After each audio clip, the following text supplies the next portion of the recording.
Hello guys, स्वागत है आप सबका हमारे यूट्यूब चैनल द शेलरशिप में। आज की वीडियो हमारी होने वाली है C1D वीज़ा इंटरव्यू के क्वेश्चन रिगार्डिंग। तो जो अभी लेटेस्ट फरवरी 2023 में C1D वीज़ा के लिए क्या क्वेश्चन पूछे जाने वाले हैं वो मैं आपको बताने वाला हूँ, क्योंकि मेरा भी अभी फरवरी में ही इंटरव्यू हुआ है US वीज़ा के लिए, C1D वीज़ा के लिए।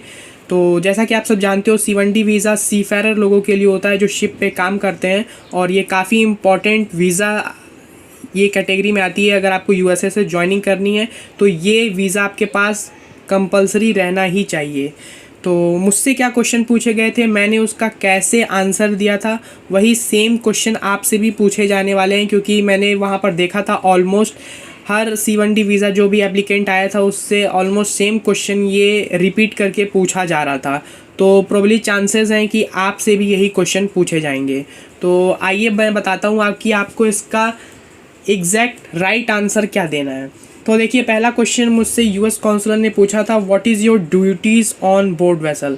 तो आपकी ड्यूटीज़ क्या है। देखो, जब भी आप US कॉन्सुलर से इंटरव्यू देने के लिए जाओ तो एक टिप मैं आपको देना चाहता हूँ कि वो क्या बोलता है आपको बहुत ही ध्यान से सुनना है, क्योंकि अगर आप ध्यान से नहीं सुनोगे, उनकी जो लैंग्वेज, जो उनकी फ्रीक्वेंसी, जो फ्लुएंट तरीके से वो बोलते हैं, अगर आप उसे नहीं समझ पाओगे तो वो क्वेश्चन कुछ और पूछेंगे, आप जवाब कुछ और दोगे, तो हो सकता है कि आपका वीज़ा रिजेक्ट हो जाएगा। ठीक है, तो ये आपको ध्यान देना है कि आपको एकदम अपना माइंड फ्रेश करके, एकदम काम करके आपको अच्छे से क्वेश्चन को सुनना है और उसका आपको जवाब देना है।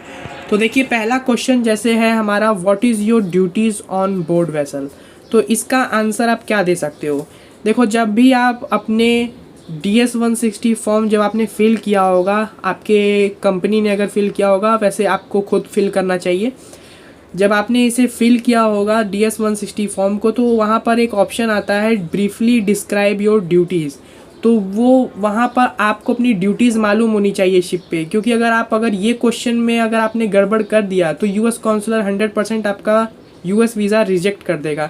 क्योंकि अगर आपको यही नहीं मालूम कि आपकी ड्यूटी ऑन बोर्ड वेसल क्या होगी, तो उनको भी ये डाउट होता है कि इसे अपनी अगर ड्यूटी के बारे में नहीं मालूम है तो ये US वीज़ा जाके वहाँ जंप कर सकता है, हो सकता है कि शिप पे ना जाए, USA में ही सेटल हो जाए।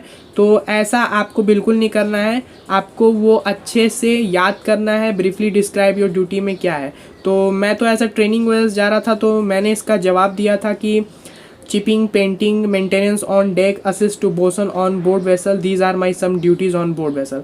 तो आपको आपका जो रैंक है, आपको उस हिसाब से अपने डिस्क्राइब योर ड्यूटीज़, आपको अपनी ड्यूटीज़ बतानी है US कॉन्सुलर को। ठीक है, और मुझसे सेकंड क्वेश्चन जो US कॉन्सुलर ने पूछा था वो था, व्हाट इज़ योर क्वालिफ़िकेशन।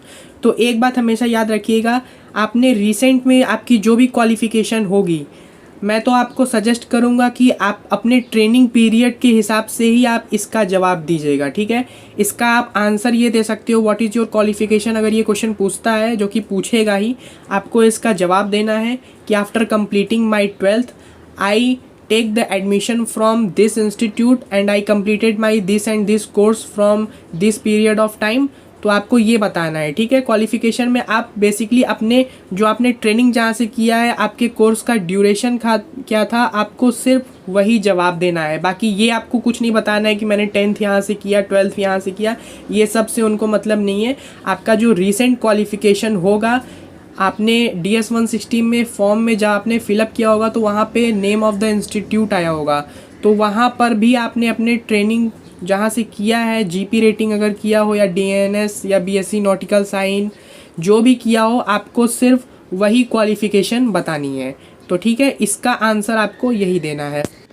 तो थर्ड क्वेश्चन जो US कॉन्सुलर ने मुझसे पूछा था, regarding my pre-sea training course. आपने अपना प्रीसी ट्रेनिंग कोर्स कहाँ किया है, from where you completed your pre-sea training.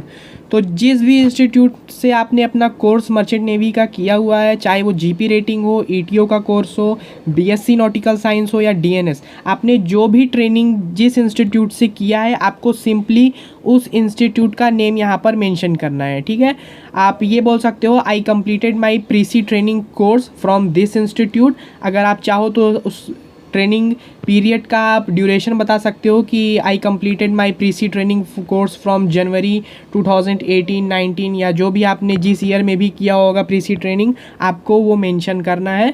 और अगर आप ड्यूरेशन बता सकते हो तो वेरी गुड, अदरवाइज़ आप सिर्फ इंस्टीट्यूट का नाम भी बता सकते हो, उतना भी सफिशिएंट होगा। तो गाइज़ फोर्थ क्वेश्चन जो यूएस काउंसलर ने मुझसे पूछा था वो थोड़ा एक ट्रिकी क्वेश्चन था। उन्होंने क्वेश्चन मुझसे पूछा था what job your officer will give you on board ship. जैसा कि जानते हैं कि मुझसे यूएस काउंसलर ने पहले ही ये क्वेश्चन पूछा था, बट वो दूसरे तरीके से उन्होंने पूछा था। उन्होंने पूछा था कि what is your duties on board vessel, तो मैंने उसका जवाब दिया था उन्हें। बट यहाँ पे उन्होंने ट्रिकी क्वेश्चन क्या किया कि उन्होंने कुछ ट्रिकी नहीं था, बट उन्होंने थोड़ा क्वेश्चन चेंज कर दिया। उन्होंने मुझसे पूछा कि आपको शिप पे आपके ऑफिसर क्या ड्यूटी देंगे, तो what job your officer will give you on board ship. तो इसका भी आंसर आपको सेम वही देना है जो भी आपने अपनी DS 160 में ब्रीफली डिस्क्राइब योर ड्यूटीज़ में आपने मेंशन किया था, सेम आपको वही आंसर देना है। ठीक है, आपको बिल्कुल भी कंफ्यूज नहीं होना है। ये क्वेश्चन जो मुझसे पहले जिस लड़के का रिजेक्ट हुआ था यूएस वीज़ा, उससे भी यही ट्रिकी क्वेश्चन पूछा गया था। वो थोड़ा कंफ्यूज हो गया, उसने अपने first time briefly describe your duty में उसने सही जवाब दिया, बट इस टाइम उसने चेंज कर दिया आंसर। तो यूएस काउंसलर को डाउट हुआ कि ये आंसर सही से नहीं बता पा रहा है, इसलिए उसका वीज़ा उन्होंने रिजेक्ट कर दिया। तो मैं पीछे खड़ा था, इसलिए मैं ये क्वेश्चन समझ पाया कि इसका जवाब मुझे क्या देना है। तो एक बात आप हमेशा याद रखिएगा, जब भी आपसे क्वेश्चन पूछा जाए कि आपकी शिप पे जॉब क्या होगी, तो आपको सिंपली आपको आंसर वही देना है जो भी आपने अपने DS 160 फॉर्म में फिलअप किया था। ठीक है, एक्स्ट्रा कुछ भी बताने की ज़रूरत नहीं है, क्योंकि यूएस काउंसलर जो आपका इंटरव्यू लेंगे उनके पास इतना टाइम नहीं होगा कि वो आपका क्वेश्चन का आंसर चेक करें।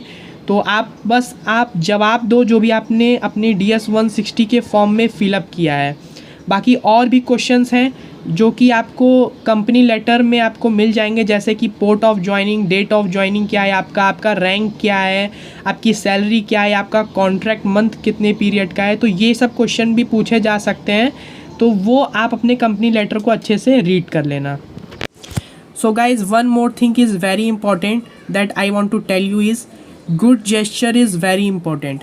जब भी आपका C1D वीज़ा का इंटरव्यू है और जब भी आपको काउंसलर बुलाती हैं आपके वीज़ा इंटरव्यू के लिए, तो आप जब भी जाओ उनको एक अच्छी सी स्माइल दो और आप उनको ग्रीटिंग करो। ठीक है, कि टाइम के अकॉर्डिंग अगर आपका मॉर्निंग में है तो उनको बोलो वेरी गुड मॉर्निंग सर, अगर आफ्टरनून में है तो गुड आफ्टरनून सर मैम, जो भी है आपको ये बोलना बहुत इंपॉर्टेंट है, क्योंकि जैसा हम सब जानते हैं first impression is the last impression.